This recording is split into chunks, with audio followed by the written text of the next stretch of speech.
May economic sabotage din po ba silang ginagawa? I believe, well, based sa information na nakalap namin, mga Davao Group din yung mga nagmaniobra doon sa pag-increase ng presyo ng sibuyas, sukal at iba pa. So, isa pang tanong, medyo makulit ako, pasensya na. Ano yung ginagawa ni Senator Bato na yung investigation, part ng destabilization ko? Yes. Ako ay naniniwala na parte ng destabilization efforts itong ongoing hearing ni Senator Bato de la Rosa.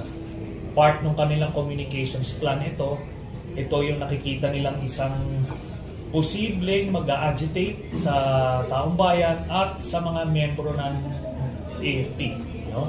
They're hoping to break through para matuloy na yung kanilang ouster plan at pagka napatalsik nila si President Marcos, iupo nila si Sara Duterte. Sir, medyo kahit may ignorance or innocence, paano mapapatalsik ang Pangulo through that Bato investigation? Ito, part lang ito ng communications plan. Ito para painitin at paingayin ng gusto at ididikit dyan yung yung economic situation natin.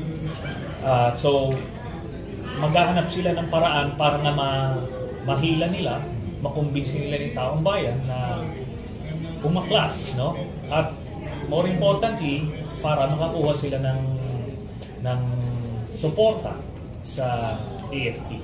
Sa isa pa, pasensya ko dito. Nabanggit yung June, July, lalabas yung, at least yung first batch ng arrest warrant. So, meaning yung destabilization yung magpipik as June arrive. Palagay ko coincidence lang yan. Kasi itong pag-i-escalate nila ng kanilang destabilization efforts, magko-coincide ito doon sa June 30 na date kung saan magto 2 years na ang termino ni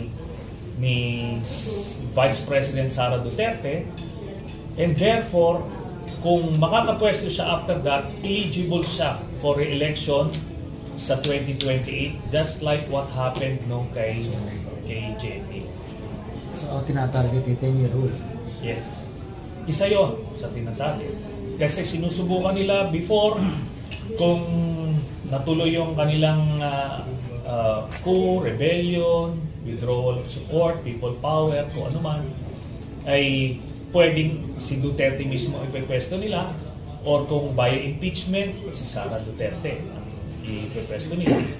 So, yun yung kanilang mga options.